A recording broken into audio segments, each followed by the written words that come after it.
തിരുവനന്തപുരം ജില്ലയിലെ ചുള്ളിമാനൂർ വലിയമല പോലീസ് സ്റ്റേഷനിൽ വെച്ച് നമ്മുടെ ആട്ടോ ഡ്രൈവേഴ്സിന് വേണ്ടിയിട്ട് ഒരു ലഹരി മുക്ത ക്ലാസ് ഉണ്ടായിരുന്നു. ലഹരി മുക്ത കേരളം എന്ന് പറഞ്ഞുകൊണ്ട് ഒരു ക്ലാസ് ഉണ്ടായിരുന്നു. അപ്പോൾ അതിൻ്റെ കുറച്ച് കാഴ്ചകളാണ്. നമ്മുടെ ഇവിടുത്തെ വലിയമല പോലീസ് സ്റ്റേഷനിലെ സർക്കിൾ സാറും പിന്നെ അതുകൂടാതെ പാലോട് പോലീസ് സ്റ്റേഷനിലെ ഒരു പോലീസ് സാറുമാണ് നമുക്ക് ക്ലാസ് എടുത്തത് കേട്ടോ. സാറിൻ്റെ പേരെത്ര ഞാൻ ഓർക്കുന്നില്ല. അപ്പോൾ ക്ലാസ് നല്ല ഉപകാരപ്രദമാകുന്നു എന്നുള്ളത് കൊണ്ടാണ് നമ്മൾ ഈ വീഡിയോ ഇടുന്നത്. മക്കളുടെ കാര്യങ്ങൾ സംസാരിക്കും, പിന്നെ അത് തന്നെ മറ്റു ബന്ധുക്കളുടെ കാര്യങ്ങൾ സംസാരിക്കും. പിന്നെ ചിലപ്പോൾ നിങ്ങൾ ഓട്ടം പോയ കാര്യങ്ങൾ സംസാരിക്കും. ഓട്ടം പോയതിലേക്ക് നിങ്ങൾക്ക് ഉണ്ടാകുന്ന അനുഭവങ്ങൾ, ചില തമാശകളൊക്കെ ചിലപ്പോൾ ഉണ്ടാകും, അത് സംസാരിക്കും. സീരിയസ് ആയ സംഭവങ്ങൾ നിങ്ങൾ രക്ഷപ്പെടുത്തി വരികയാണ്. ചില ഓട്ടങ്ങൾ പോകുമ്പോൾ നിങ്ങൾ ചില ആകസ്മികമായിട്ട് ചില അസുഖങ്ങളൊക്കെ ഉണ്ടാകുന്ന നിങ്ങൾ രക്ഷപ്പെടുത്തിയവരുണ്ടാകും. ചില ആക്സിഡൻറ്റുകൾ നിങ്ങൾ ഓട്ടം പോകുന്ന നിങ്ങൾക്ക് കാണും. നിങ്ങൾ അവിടെ നിങ്ങൾ ഒരു എന്താ പറയുന്നത്, ഈ മറ്റേ പൊതുപ്രവർത്തകരുടെ കൂട്ടത്തിലും അല്ലെങ്കിൽ മറ്റേ നമ്മുടെ ഫയർഫോഴ്സിൻ്റെ കൂട്ടത്തിലും ഉള്ള ആൾക്കാരുമായിട്ട് സഹകരിച്ച് നിങ്ങൾ പ്രവർത്തിക്കാറുണ്ടായിരിക്കും. പോലീസുമായിട്ട് നിങ്ങൾക്ക് സഹകരണം പ്രവർത്തി ഒരുപാട് കാണാം. അതിന് എപ്പോഴും കാണുന്നവരായിട്ട് ആ വിഷയമില്ല. നമ്മുടെ ജംഗ്ഷനിലുണ്ടാകും എന്ത് പ്രശ്നം ഉണ്ടാകും നിങ്ങൾ ഞങ്ങളോട് മൊത്തം ചെയ്യും. നാട്ടുകാരെ ഒന്ന് നോക്കിക്കൊണ്ട് നിൽക്കാറുണ്ട്.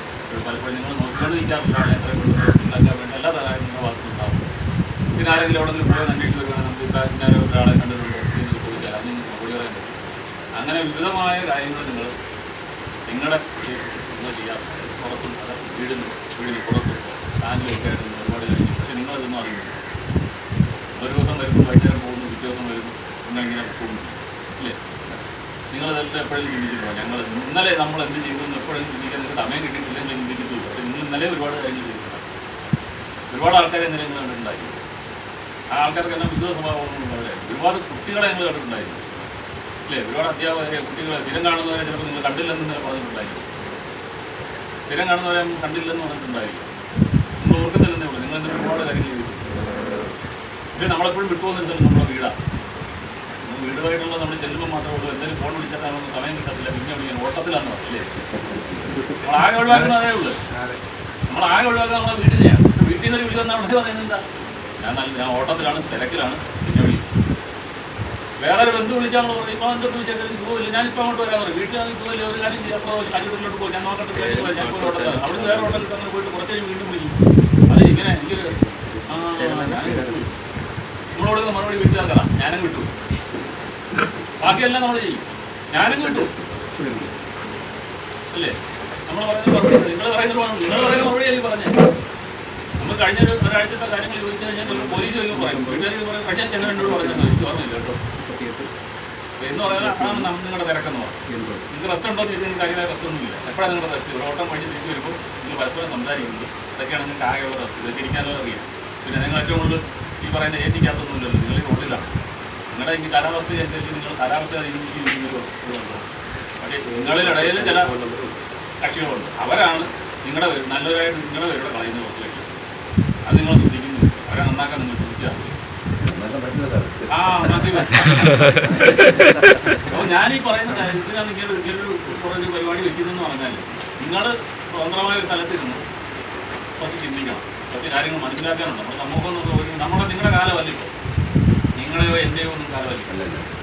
നമ്മൾ ഇപ്പോൾ അയാൾക്ക് മാത്രം അതിനകത്ത് എനിക്ക് വന്ന് ഇച്ചിരി ചെറുപ്പം ഇരിക്കുന്ന ആളുകൾ ബാക്കിയെല്ലാം ഏകദേശം പിന്നെ എന്താ പറയുന്നത് മധ്യവയസ്കൻ. ആ കാലം അല്ല. നിങ്ങൾ സ്കൂളിൽ പഠിച്ച കാലമോ, നിങ്ങൾ എവിടെയെങ്കിലും പോയിട്ടുള്ള കാലമോ, നിങ്ങൾ വിദേശ രാജ്യം ജോലിയുണ്ട്, ആ കാലമൊന്നും മാറി. ഇപ്പോൾ എന്ന് പറഞ്ഞാൽ പുതിയ ലെവലിലേക്ക് പോകും. എല്ലാവർക്കും നേരെ പോയി വിളിച്ച് നോക്കിയാൽ നിങ്ങൾക്കറിയാം എത്ര വണ്ടി വീതമുള്ളതാണ്. നിങ്ങൾ ആദ്യം ഇറങ്ങുമ്പോഴുള്ള വർഷങ്ങൾക്ക് മുമ്പ് നിങ്ങൾ ആട്ടോ വഴിക്കാൻ തുടങ്ങിയാൽ അന്നുണ്ടായിരുന്ന അത്ര വാഹനമാണെന്നുള്ളത് അങ്ങനെ കുറേ കാര്യങ്ങളുണ്ട്. നമ്മൾ അതിലേക്ക് ഞാൻ ഒരുപാട് പറഞ്ഞു കഴിഞ്ഞാൽ സമയം കിട്ടാം ഇതെന്ന് പറഞ്ഞാലോ. ഇപ്പോൾ അതല്ലല്ലോ. ഒരു 10-15 വയസ്സുള്ള ഒരാൾ വലിയ ഗമയിലാണ്, 18 വയസ്സുള്ള വലിയ ജാടയിലാണ്, 20 വയസ്സുള്ള വലിയ ജാടയിലാണ് അവിടെ കേൾക്കുന്നത്. ഇതിൻ്റെ അതേതാണ്ട് ഒരു ക്രെഡിറ്റ് പോലാണ് കണ്ടു പോകുമായിരുന്നു. നിവർന്നതിന് ശേഷം വളരെ കാലത്തിന് ശേഷമായിരിക്കും പിന്നെ ആ വഴിക്ക് പോകുന്നത്. ഇതിലേക്കും പോകത്തില്ല. കാരണം വീട്ടിൽ കണ്ട അന്ന് വീട്ടിൽ 3-4 പേര് ചേട്ടാഞ്ഞന്മാർ കുറേ പേരുണ്ട്. ചേട്ടൻ മതി അല്ലെങ്കിൽ അങ്ങോട്ട് ഇന്ത്യക്ക് മാവൻ കണ്ട് പിന്നെ എൻ്റെ വീട്ടിൽ അടി കിട്ടും. മൊത്തം ഉള്ള വീഡിയോകളൊക്കെ ഉണ്ടായിരുന്നു. പിന്നെ ഒരു ബഹുമാനം വേറെ രീതിയിൽ ഇപ്പോൾ അതൊന്നും എല്ലാവരും ചോദിച്ചു കഴിഞ്ഞാൽ നമ്മളാരെ ചോദിക്കാൻ ചോദിക്കുന്ന അവസരത്തേക്ക് കാര്യങ്ങൾ മാറിക്കൊണ്ടിരിക്കും. നമ്മൾ പോയി നമ്മുടെ ജാഥ നേരത്തെ പറയും വീട്ടിൻ്റെ കാര്യം തുടങ്ങി നമ്മൾ ചോദിച്ചാൽ അതിനുള്ള കൊച്ചുമക്കൾ പോകുന്ന നമുക്ക് അറിഞ്ഞുകൂടാ. അന്ന് അറിയില്ല. സാറ് പറഞ്ഞ പോലെ നിങ്ങളുടെ സമൂഹത്തിൻ്റെ എല്ലാ തരത്തിലുള്ള ആൾക്കാരുമായിട്ടും നേരിട്ട് ബന്ധപ്പെടുന്ന ആൾക്കാർ. അപ്പം നിങ്ങൾക്ക് ലഹരി ഉപയോഗിക്കുന്ന ആൾക്കാരെ കണ്ടാൽ പെട്ടെന്ന് തിരിച്ചറിയാൻ പറ്റും അല്ലേ? ലഹരി ഉപയോഗിക്കുന്ന ആൾക്കാരെ പെട്ടെന്ന് കണ്ടെത്താൻ പറ്റും. അല്ലെങ്കിൽ ലഹരിയുമായിട്ട് ബന്ധപ്പെട്ട് നിൽക്കുന്ന ആൾക്കാരെ നിങ്ങൾ കണ്ടാലും അല്ലെങ്കിൽ പെട്ടെന്ന് തിരിച്ചറിയാൻ പറ്റും. അപ്പോൾ അങ്ങനെയുള്ള സാഹചര്യത്തിലാണ് നിങ്ങളെ അപ്പോൾ അത് കണ്ടെത്താൻ നിങ്ങൾ അങ്ങനെ എന്തെങ്കിലും സംശയാസ്പദമായിട്ട് നിങ്ങൾ കണ്ടെത്തിയാൽ നിങ്ങൾ എന്ത് ചെയ്യണമെന്ന് ഒക്കെയാണ് സാറ് പറഞ്ഞതുപോലെ നിങ്ങളാണ് ഏറ്റവും സാധാരണക്കാരുമായിട്ടെല്ലാം ഏറ്റവും നേരിട്ട് ബന്ധപ്പെട്ട് വരുന്ന ആൾക്കാർ. നമ്മളിന്ന് നോക്കാൻ പോകുന്നത് 2-3 ചോദ്യങ്ങൾ മാത്രം ഞാൻ അങ്ങോട്ട് ചോദിക്കും. എന്താണ് ഒരു ലഹരി എന്ന് പറഞ്ഞാൽ എന്താണ്? ലഹരി എന്ന് പറഞ്ഞാൽ എന്താണ്? ലഹരി വസ്തുക്കൾ എന്ന് പറഞ്ഞാൽ എന്താണ്? ലഹരി വിധേയത്വം എന്ന് പറഞ്ഞാൽ എന്താണ്? പിന്നെ നമുക്ക് നോക്കാനുള്ളത് കുറേ ലഹരി വസ്തുക്കൾ, പിന്നെ ഇതുകൊണ്ടുള്ള ഏതൊക്കെയാണ് പ്രധാനപ്പെട്ട ലഹരി വസ്തുക്കൾ, പിന്നെ ഇതുകൊണ്ടുള്ള ഓരോന്നും കൊണ്ടുള്ള നമുക്കുണ്ടാകുന്ന ദോഷങ്ങൾ. എനിക്കറിയാം, മദ്യപിച്ചുകൊണ്ടിരിക്കുന്ന ഒരാൾ നമ്മളിവിടെ ക്ലാസ് കൊടുത്തിട്ടൊന്നും അയാൾ മദ്യപാനം നിർത്താൻ പോകുന്നില്ല. പുകവലിച്ചുകൊണ്ടിരിക്കുന്ന ഒരാൾ നമ്മളിങ്ങനെ ഒരു ക്ലാസ്സിൽ വന്നിരുന്നു വെച്ചിട്ട് ഒരിക്കലും പുകവലി നിർത്താൻ പോകുന്നില്ല. അയാൾക്ക് ഓരോരുത്തർക്കും സ്വയമായിട്ട് തോന്നണമെങ്കിൽ മാത്രമേ അത് നിർത്താൻ പറ്റുള്ളൂ. നമുക്ക് ചെയ്യാൻ പറ്റുന്ന അതിൻ്റെ ദൂഷ്യവശങ്ങൾ നിങ്ങളെ ഒന്ന് നമുക്ക് അറിയാവുന്ന കാര്യങ്ങളാണ്, അത് ഓർമ്മപ്പെടുത്തൽ മാത്രമാണ് നമ്മളിവിടെ ചെയ്യുന്നത്. ലഹരി വസ്തുക്കളുടെ ഉപയോഗം, അതിൻ്റെ ദൂഷ്യവശങ്ങൾ. പിന്നെ നമ്മുടെ കുട്ടികൾ ഈ ചതിയിലേക്ക്, ഈ കെണിയിലേക്ക് ചെന്ന് പെടാതിരിക്കാനായിട്ട് നമ്മൾ എന്തെല്ലാം ചെയ്യാം. ഒരു പക്ഷേ കെണി ചെന്ന് പെട്ടെന്ന് വെച്ചോ, പെട്ടുകഴിഞ്ഞാൽ നമുക്ക് അവരെ എന്തായാലും രക്ഷിക്കണം, നമ്മുടെ മക്കളാണ്. അപ്പോൾ അതിന് നമുക്ക് എന്തെല്ലാം ചെയ്യാൻ പറ്റും, അങ്ങനെ ഒരു കെണിയിൽ പെട്ടോ ഇല്ലയോ നമ്മൾ എങ്ങനെ തിരിച്ചറിയും എന്നുള്ള കാര്യങ്ങളൊക്കെ നമ്മൾ ജസ്റ്റ് ഒരു അരക്കാൻ കൊണ്ടൊന്ന് ചർച്ച ചെയ്തിട്ട് കൂട്ടായ ഒരു ചർച്ച ചെയ്യണം നമുക്ക്. അപ്പോൾ ആദ്യം നമുക്ക് നോക്കാനുള്ളത് എന്താണ് ലഹരി, അല്ലെങ്കിൽ ലഹരി വസ്തുക്കൾ എന്ന് പറഞ്ഞാൽ എന്താണ്? ലഹരി വസ്തുക്കൾ എന്ന് പറഞ്ഞാൽ എന്താണ്? ലഹരി നമ്മൾ ഉപയോഗിക്കുമ്പോൾ നമുക്ക് തലച്ചോറിന് പിരിമുറുക്കമുണ്ടാകുന്ന സാധനങ്ങളെല്ലാം പിരിമുറുക്കമാണെന്ന് പറയാം. അതായത് മനുഷ്യൻ്റെ ബോധമണ്ഡലത്തിൽ, അതായത് തലച്ചോറിൽ കടന്ന് അവിടെ ഉത്തേജനം അല്ലെങ്കിൽ ഒരു മയക്കം, ഈ അവസ്ഥകൾ ഉണ്ടാക്കുന്ന രാസവസ്തുക്കളാണ് ലഹരി വസ്തുക്കൾ. നമ്മുടെ തലച്ചോറിനകത്ത് പ്രവേശിച്ചതിന് ശേഷം നമുക്ക് ഒന്നീ ഉത്തേജനം ഉണ്ടാവും, അല്ലെങ്കിൽ ഒരു മയക്കം, സെഡേഷൻ ഉണ്ടാക്കുന്ന രാസവസ്തുക്കളെയാണ് നമ്മൾ ലഹരി വസ്തുക്കൾ. എന്താണ് ലഹരി എന്ന് പറഞ്ഞാൽ? ഇത്തരത്തിലുള്ള രാസവസ്തുക്കൾ നമ്മുടെ ശരീരത്തിൽ പ്രവേശിച്ച് നമ്മുടെ ശരീരത്തിനകത്ത് കടന്നതിന് ശേഷം ഉത്തേജിക്കപ്പെട്ടതോ അല്ലെങ്കിൽ മയങ്ങിയതോ ആയ അവസ്ഥ, ഇങ്ങനെ മയങ്ങിയിരിക്കുന്ന അവസ്ഥ, വിഷാദഭാവം, ആ മയങ്ങിയിരിക്കുന്ന ആയ അവസ്ഥ, താൽക്കാലിക അവസ്ഥയ്ക്ക് പറയുന്ന പേരാണ് എന്ന് പറയുന്നത് ലഹരി എന്ന് പറയുന്നത്. ലഹരി വസ്തുക്കൾ നമ്മുടെ ശരീരത്തിനകത്ത് പ്രവേശിച്ച്, നമ്മുടെ ബോധമണ്ഡലത്തിൽ തലച്ചോറിൽ പ്രവേശിച്ച് താൽക്കാലികമായിട്ട് നമ്മുടെ നമ്മൾ ഉത്തേജിക്കപ്പെടുകയോ കുറച്ചു നേരം നമ്മൾ വളരെ ആക്റ്റീവായി ഉത്തേജിക്കപ്പെടുകയോ അല്ലെങ്കിൽ മയങ്ങിയിരിക്കുകയോ ചെയ്യുന്ന അവസ്ഥയാണ് ലഹരി എന്ന് പറയുന്നത്. അല്ലേ? ലഹരി അനുഭവിക്കാത്ത ആരെങ്കിലും ഉണ്ടോ? പുകവലിക്കാത്തവരാരെങ്കിലും ഉണ്ടോ? ഉണ്ട്. പുകവലിക്കാത്തവരുണ്ട്. എന്തായാലും നല്ല കാര്യമാണ്. മദ്യപിക്കാത്തവരോ? രണ്ടുമില്ല. വളരെ നല്ലതാണ്. എന്തായാലും പണ്ടൊക്കെ ആൾക്കാർ പറയും പുകവലി കൊണ്ട് ഗുണങ്ങളൊക്കെ ഉണ്ട്. ഞാൻ കൊണ്ടുവരാൻ പറയാം. ഇനി അടുത്ത് പറയാൻ പോകുന്ന പോയിന്റ് എന്ന് പറയുന്നത് ലഹരി വിധേയത്വം എന്ന് പറഞ്ഞാൽ എന്താണ് ലഹരി വിധേയത്വം, അല്ലെങ്കിൽ ലഹരിക്ക് അടിമപ്പെടുക എന്ന് പറഞ്ഞാൽ എന്താണ്? ലഹരിക്ക് അടിമപ്പെടുക എന്ന് പറഞ്ഞാൽ എന്താണ്?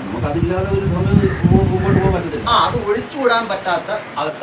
അതായത് ഒഴിച്ചുകൂടാൻ പറ്റാത്ത അവസ്ഥ എന്ന് പറഞ്ഞു കഴിഞ്ഞാൽ ഏതെങ്കിലും ഒരു വസ്തു അല്ലെങ്കിൽ ഒരു പദാർത്ഥം നമ്മളെ പഞ്ചേന്ദ്രിയങ്ങളിലൂടെ കാഴ്ച, കേൾവി, മണം, രുചി, ഇതിലൂടെയൊക്കെ നമ്മൾ ഉപയോഗിച്ചതിന് ശേഷം കാണുകയോ അല്ലെങ്കിൽ കേൾക്കുകയോ അല്ലെങ്കിൽ രുചിക്കുകയോ അല്ലെങ്കിൽ ഉപയോഗിക്കുകയോ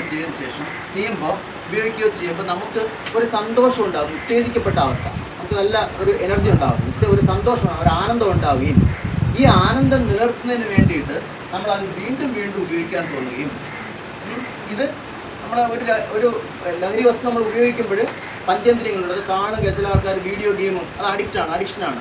കാണുന്നത്, രുചിക്കുന്നത്, മദ്യം അങ്ങനെയുള്ള ലഹരി വസ്തുക്കളെല്ലാം രുചിക്കുന്നത്, അങ്ങനെയുള്ള പഞ്ചേന്ദ്രിയങ്ങളിലൂടെ നമ്മൾ ഉപയോഗിക്കപ്പെടുന്ന, നമുക്ക് കിട്ടുന്ന പഞ്ചേന്ദ്രിയങ്ങളിൽ നമ്മൾ ഒരു സാധനം ഉപയോഗിക്കുമ്പോൾ നമുക്ക് അത് കിട്ടുമ്പോൾ അത് നമ്മളിലൊരു സന്തോഷം ഉണ്ടാകും, ഒരു ആനന്ദം ഉണ്ടാകും. ഈ ആനന്ദം നിലനിർത്തുന്നതിന് വേണ്ടിയിട്ട് നമ്മളത് വീണ്ടും വീണ്ടും നമുക്ക് വേണമെന്ന് തോന്നുന്നു. ഇത് കഴിയുമ്പോൾ അമ്മയോടും ഉള്ള ബഹുമാനം ഉണ്ടെന്ന് തോന്നും, സ്വന്തമായിട്ട് തീരുമാനം എടുക്കാൻ. ചുരുക്കം പറഞ്ഞാൽ അവൻ പിന്നെ ആരും അവനെ നിയന്ത്രിക്കാനില്ലാതെ. അപ്പോൾ നിങ്ങളുടെ ഭാര്യമാരോട് പറയുക, എന്തെങ്കിലും പറയണമെങ്കിൽ പേഴ്സണലായിട്ട് മക്കൾ കേൾക്കാതെ പറയുക എന്ന് പറഞ്ഞു. മക്കളെ മുമ്പ് വച്ചൊരിക്കലും അച്ഛനെ ഇകഴ്ത്തി സംസാരിക്കരുത്, പറയരുത്. ഇത് അമ്മമാരൊക്കെ ഞാൻ പലയിടത്തും പോകുമ്പോൾ അമ്മമാരുടെ പ്രത്യേകം എടുത്ത് പറയുന്നതാണ് കേട്ടോ. അപ്പോൾ ഇത്രയും കാര്യങ്ങളൊക്കെയാണ്. ഇനി കുറച്ച് കാര്യങ്ങളൂടെ പറഞ്ഞുകൊണ്ട് നമുക്ക് നിർത്താം. ലഹരി വസ്തുക്കൾ ഉപയോഗിക്കുന്നതുകൊണ്ടുള്ള പ്രശ്നങ്ങൾ ഒന്നെന്ന് പറയുന്നത് നമ്മുടെ ബോധതലത്തിൻ്റെ ഭാഗം. നമ്മൾ ബോധത്തോടു കൂടി ലഹരി വസ്തുക്കൾ ഉപയോഗിച്ചിരുന്നു കുട്ടികൾ മുതിർന്നവർക്കും അങ്ങനെ ബോധത്തോടു കൂടി നമ്മൾ ചെയ്യുന്ന കാര്യങ്ങൾ ചെയ്യാൻ പറ്റാതെ. ബോധത്തോടു കൂടി ചെയ്യുമ്പോൾ നമുക്ക് വായിക്കാൻ പറ്റില്ല, പഠിക്കാൻ പറ്റില്ല. അങ്ങനെ ബോധത്തോടു കൂടി നമ്മൾ ചെയ്യുന്ന കാര്യങ്ങൾ നമുക്ക് പഠിക്കാൻ പറ്റില്ല. ഇനി നമ്മളെ മുന്നറിവുകൾ ഉപയോഗപ്പെടുത്താൻ കഴിയും. ഒരു പാമ്പ് കിടക്കുകയാണ്, പാമ്പിനെ പിടിച്ചാൽ അത് കടിക്കും, അത് വിഷമുള്ള പാമ്പാണ്, കടിച്ചാൽ മരണം സംഭവിക്കാം എന്നുള്ള ആ മുന്നറിവൊന്നും നമുക്ക് മദ്യപിച്ചുകൊണ്ട് നിൽക്കുമ്പോഴോ ലഹരി വസ്തുക്കൾ ഉപയോഗിച്ചുകൊണ്ടിരിക്കുമ്പോഴോ നമുക്ക് ആ ബോധമില്ല. കാര്യം അതിൻ്റെ കാരണമുണ്ട്. നമുക്ക് രണ്ട് തരത്തിൽ ബ്രെയിനിൽ രണ്ട് ഭാഗങ്ങളുണ്ട്. ഒന്ന് കൊഗ്നിറ്റീവ് ബ്രെയിനും, അതായത് നല്ല തീരുമാനം, യുക്തിപരമായിട്ടുള്ള തീരുമാനങ്ങൾ എടുക്കുന്നത് ഇമോഷണൽ ബ്രെയിൻ. ഇമോഷണൽ ബ്രെയിൻ എന്ന് പറഞ്ഞാൽ വികാരങ്ങളൊക്കെ ഉള്ള ബ്രെയിൻ, വികാരങ്ങളെല്ലാം നിയന്ത്രിക്കുന്ന ബ്രെയിൻ. അപ്പോൾ ഈ ഇമോഷണൽ ബ്രെയിനാണ് അതിനെ ഞാൻ പിടിച്ചിരിക്കും, അതെനിക്കൊരു സന്തോഷമാണ്, ഞാൻ ആൾക്കാരുടെ മുന്നിൽ പാമ്പിനെ പിടിക്കും. മദ്യവെച്ചു നിൽക്കണം പാമ്പിനെ പിടിക്കാൻ പറ്റും. മൂർഖനായിരുന്നാലും അവന് പാമ്പ് ഏതാണെന്നൊരു വിഷയമേ അല്ല. ശ്രദ്ധിച്ചിട്ടുണ്ടോ, അറിഞ്ഞിട്ടുണ്ടോ? മദ്യവെച്ച് നിൽക്കുന്ന ആളിന് അതിൻ്റെ ഈ പാമ്പിനെ പിടിക്കാൻ പോകും. ഒരു നിമിഷം വാസനിഷ്ടാവും, പാമ്പ് കടിക്കും. ഈ വീഡിയോ കണ്ട് ഇഷ്ടമായവർ ലൈക്ക് ചെയ്യുക, കമൻറ്റ് ചെയ്യുക, ഷെയർ ചെയ്യുക, സബ്സ്ക്രൈബ് ചെയ്യുക. തൊട്ടടുത്തുള്ള ബെൽബട്ടനിലൂടെ പ്രസ് ചെയ്യണേ നമ്മളെ പുതിയ വീഡിയോ കാണാൻ കഴിയുന്നതായിരിക്കും. അപ്പോൾ ഇന്നത്തേക്ക് വിടാം. Thanks for watching.